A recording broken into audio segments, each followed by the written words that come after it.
ক্ষোভে ফুঁসছে মিয়ানমার, আতঙ্ক ছড়াতে জান্তা সরকারের নতুন কৌশল, গুলি করে মেরে বলছে করোনায় মৃত্যু। সিরিয়ায় লাখো মানুষ এখনো নিখোঁজ, বলছে জাতিসংঘ। 2024 সালে আমাকে কেউ ঠেকাতে পারবে না, বলছেন ডোনাল্ড ট্রাম্প। সমঝোতায় ফেরা ছাড়া যুক্তরাষ্ট্রের সামনে আর কোনো পথ নেই, বলছে তেহরান।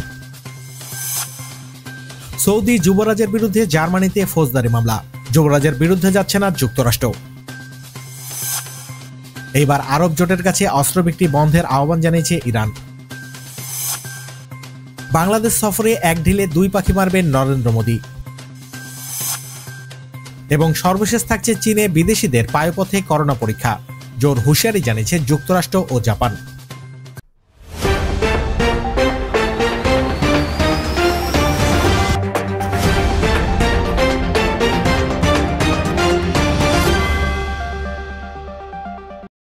মিয়ানমারে অভ্যুত্থান বিরোধী বিক্ষোভ ঠেকাতে নানা কূটকৌশল করছে পুলিশ।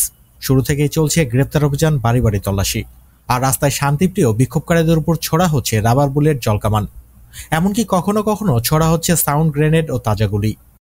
আর এবার বাড়ি বাড়ি ঢুকে হামলা, ভাঙচুর ও লুটপাট চালাচ্ছে সেনা পুলিশ। নিরাপত্তা বাহিনীর এই অপতৎপরতা বিক্ষোভকারীদের জন্য নতুন আতঙ্কের সৃষ্টি করেছে। দেশজুড়ে এসব ঘটনায় বেশ কিছু ভিডিও সামাজিক মাধ্যমে ছড়িয়ে পড়েছে। দা ইরাবতী জানিয়েছে, বিক্ষোভকারীদের পাকড়াও করতে বাড়ি বাড়ি চিরুনি অভিযান চালাচ্ছে সেনা ও দাঙ্গা পুলিশ। শুধু তাই নয়, গেট ভেঙে ঢুকে বাড়িতে ভাঙচুর, মারধর ও লুটপাট চালানো শুরু হয়েছে। আর এর মধ্যে একজন গর্ভবতী নারীকে বেদম প্রহার করা হয়েছে, সেই সঙ্গে তার বাড়িও লুট করা হয়েছে। এদিকে ওই বাড়িতে এক কিশোরকেও গুলি করা হয়েছে। দা ইরাবতী জানিয়েছে, শুধু একটি বাড়িতে নয়, মেঘ শহরের অন্তত 3টি ওয়ার্ডের বহু বাড়ির দরজা জানলা ভাঙচুর চালিয়েছে সেনা পুলিশ। চালানো হয়েছে এলোপাথার গুলি। এদিকে আসিয়ান সম্মেলনের পূর্ব মুহূর্তে মিয়ানমারের বিক্ষোভকারীদের উপরে গ্রেনেড হামলা চালিয়েছে দেশটির পুলিশ বাহিনী। মঙ্গলবার ইয়াঙ্গন শহরে সেনা অভ্যুত্থান বিরোধী আন্দোলনে বিক্ষোভকারীদের ছত্রভঙ্গ করতে স্ট্যান্ড গ্রেনেড ছুড়েছে মিয়ানমারের পুলিশ। মঙ্গলবার বিক্ষোভকারীরা শক্ত হেলমেট, গ্লোভস ও গগলস পরে রাস্তায় নামে। তারা বলছেন, এটি খুবই অনিশ্চিত মুহূর্ত, কেউ জানে না কি ঘটতে চলেছে। এদিকে ইরান বলছে, ইয়েমেনের নিরপরাধ জনগণকে যারা হত্যা করেছে তাদের কাছে অস্ত্র বিক্রি বন্ধ করতে হবে। আমেরিকা, ব্রিটেন সহ যেসব পশ্চিমা দেশ সৌদি নেতৃত্বাধীন আরব জোটকে অস্ত্র সরবরাহ করেছে এবং তাদের অস্ত্র ও গোলাবারুদে এরই মধ্যে ইয়েমেন ধ্বংসস্তূপে পরিণত হয়েছে। আর দেশটিকে আরো ক্ষতিগ্রস্ত না করতে এসব দেশের কাছে অস্ত্র বিক্রি বন্ধ করা অত্যন্ত জরুরি।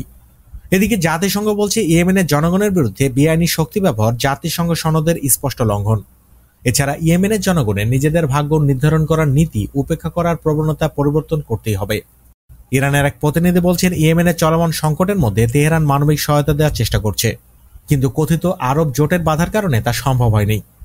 আর তেহরান বলছে, এখন সবচেয়ে জরুরি যা তা হচ্ছে যুদ্ধ বন্ধের মাধ্যমে চরম বিপর্যয় ঠেকানো। ক্ষুধা ও রক্তক্ষরণে ইয়েমেনের জনগণ কান্নার শক্তিটুকু হারিয়ে ফেলেছে। এদিকে হত্যাকাণ্ডে সম্পৃক্ততার প্রমাণ থাকার পরও সৌদি যুবরাজের বিরুদ্ধে যুক্তরাষ্ট্র ব্যবস্থা নিতে ব্যর্থ হলে তা চরম উদ্বেগ ডেকে আনবে বলে সতর্ক করেছে জাতিসংঘ। তারা বলছে, সৌদি আরবের বিরুদ্ধে অবিলম্বে ব্যবস্থা নেওয়ার দাবি জানাচ্ছি। শুধু কয়েকজন ব্যক্তির উপরে ভিসা নিষেধাজ্ঞা আরোপ করলে হবে না, যারা এই হত্যাকাণ্ডের মূল হোতা তাদের বিরুদ্ধে ব্যবস্থা নিতে হবে।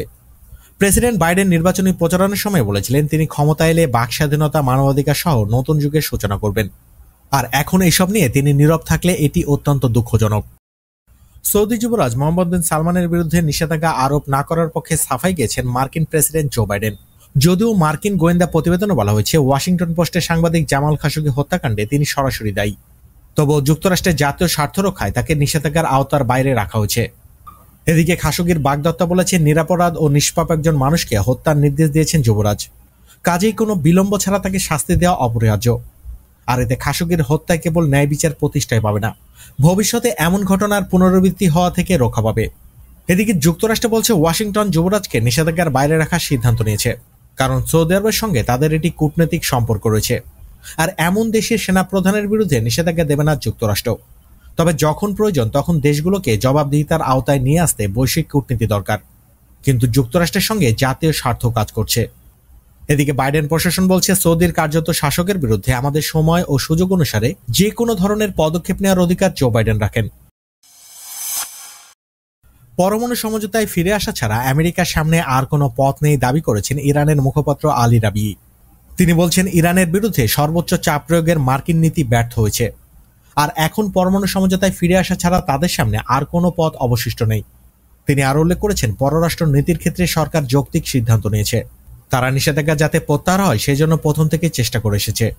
শুধু তাই নয়, যুক্তরাষ্ট্র নিজেই এখন স্বীকার করেছে যে তাদের সর্বোচ্চ চাপ প্রয়োগের নীতি ব্যর্থ হয়েছে। নির্বাচনের ভূত এখনো মাথা থেকে নামেনি সাবেক প্রেসিডেন্ট ডোনাল্ড ট্রাম্পের।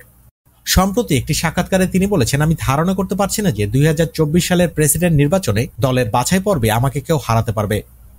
নিজের কর্মদক্ষতা বিবেচনা করলে তিনি ছাড়া অন্য কেউ আগামী নির্বাচনে জয়ী হতে পারবেন না বলে তিনি মনে করেন। রিপাবলিকান পার্টির জন্য ভালো কাজ করেছেন দাবি করেছেন ডোনাল্ড ট্রাম্প। তিনি বলছেন, আমেরিকার ইতিহাসে সবচেয়ে সমৃদ্ধ অর্থনীতি ছিল তার সময়, আর এই সময় দেশের ভিত্তি এমন মজবুত হয়েছে যে অন্য কোনো দেশ এমন করার কথা চিন্তাও করতে পারে না। এদিকে ডোনাল্ড ট্রাম্প শুধু ডেমোক্র্যাট প্রেসিডেন্টকে সমালোচনা করে ক্ষান্ত হননি, তিনি রিপাবলিকান পার্টিতে তার বিরোধিতা করেছেন, আর এমন লোকজনের সঙ্গ ত্যাগ করার জন্য দলীয় সমর্থকের প্রতি আহ্বান জানিয়েছেন। এদিকে নাক ও মুখের মধ্য দিয়ে করোনা পরীক্ষার পাশাপাশি পায়পথ করোনা পরীক্ষা শুরু করেছে চীন। আর অদ্ভুত এই পরীক্ষাকে অ্যানাল সোয়াব টেস্ট বলা হচ্ছে। মূলত বিদেশি নাগরিকদের ক্ষেত্রে এই পরীক্ষা করছে চীন, তবে নিজেদের নাগরিকদের ক্ষেত্রে এই পরীক্ষাকে অমর্যাদা ও মানসিক স্বাস্থ্যের জন্য ক্ষতিকর অভিহিত করে এখন এটি বন্ধের অনুরোধ জানিয়েছে জাপান। তবে এরই মধ্যে বিদেশ থেকে দেশে ফেরা চীনা নাগরিক ও বিদেশি দর্শনার্থীদের ক্ষেত্রে এই পরীক্ষা বাধ্যতামূলক করা হয়েছে। পঙ্গুত্বের কারণে বহু বছর ধরে হুইল চেয়ারে বন্দী ফিলিস্তিনি নাগরিক হাতেম হোসেন আর বহু কষ্টে তিলে তিলে জমানো অর্থ তৈরি করেছিলেন স্বপ্নের বাড়ি, কিন্তু সেই সুখ স্থায়ী হতে দিল না ইসরায়েলি দখলদাররা। একবার দুইবার নয়, অন্তত 4 বার গুড়িয়ে দিয়েছে এই পঙ্গু ফিলিস্তিনের বাড়ি। জানা গেছে তিনি বাড়ির লাইসেন্স পেতে বহুবার চেষ্টা করেছেন, কিন্তু ইসরায়েলি কর্তৃপক্ষের কাছ থেকে ফিলিস্তিনিদের বাড়ির লাইসেন্স পাওয়া এক প্রকার অসম্ভব বলে জানা গেছে।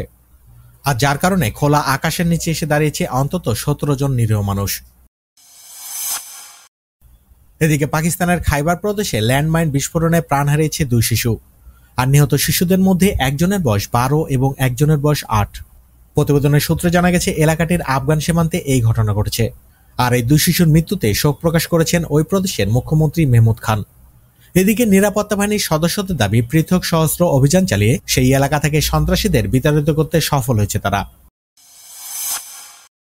ভারতের প্রধানমন্ত্রী নরেন্দ্র মোদী আগামী 26শে মার্চ ঢাকা সফরে আসতে পারেন, আর এই দিন ভারত বাংলাদেশের মধ্যে নতুন একটি ট্রেন চালু হওয়ার কথা।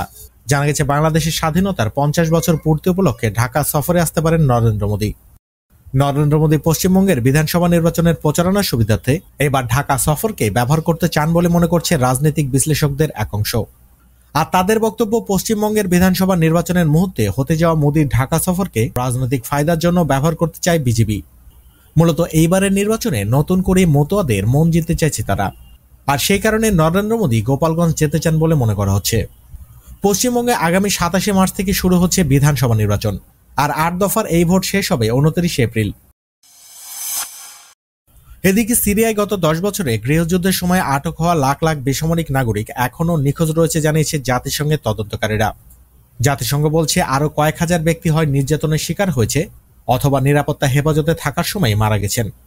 রিপোর্টে উল্লেখ করা হয়েছে বিষয়টি এখন ন্যাশনাল ট্রমায় পরিণত হয়েছে, যার দিকে অবশ্যই দৃষ্টি দেওয়া দরকার। 1 দশকের এই সংঘাতে কমপক্ষে 3,80,000 মানুষের মৃত্যু হয়েছে এবং দেশটিতে অর্ধেক জনগোষ্ঠী বাড়িঘর ছেড়ে পালিয়ে গেছে, আর বিভিন্ন দেশে শরণার্থী হিসেবে আশ্রয় নিয়েছে সিরিয়ায় অন্তত 60 লাখ মানুষ। এদিকে সরকারি কারাগারগুলোতে যারা নির্যাতনের শিকার হয়েছেন তারা তদন্তকারীদের জানিয়েছেন যে মিথ্যা স্বীকারোক্তি আদায়ের জন্য অন্তত 20টি উপায়ে তাদের নির্যাতন করা হয়েছে। অনেকে বলছেন, আমি এখন ডায়াপার ছাড়া থাকতে পারি না, পুরো শরীরে মারাত্মক ব্যথা, আর এই সময় আমাদের আর কোনো আশা নেই, জীবনটা পুরোপুরি শেষ হয়ে গেছে। আর নির্যাতনের শিকার হওয়া সেই ব্যক্তিরা জানিয়েছেন নির্যাতন ও ধর্ষণের শিকার হয়েছেন তারা। বহু পুরুষ জানিয়েছেন তাদের নগ্ন করে পুরুষাঙ্গে ইলেকট্রিক শক দেওয়া হয়েছে, এমনকি ধর্ষণও করা হয়েছিল। এদিকে নারী বন্দীরা জানিয়েছেন তাদের ধর্ষণের হুমকি দেওয়া হতো এবং হামার চেক পয়েন্টে একজন নারীকে ধর্ষণও করা হয়েছিল। আর রিপোর্টের শেষে উল্লেখ করা হয়েছে আটক অবস্থায় কত মানুষ মারা গেছে তার কোনো হিসেব নেই, তবে ধারণা করা হচ্ছে লাখো মানুষকে হত্যা করা হয়েছে সরকারি হেফাজতেই।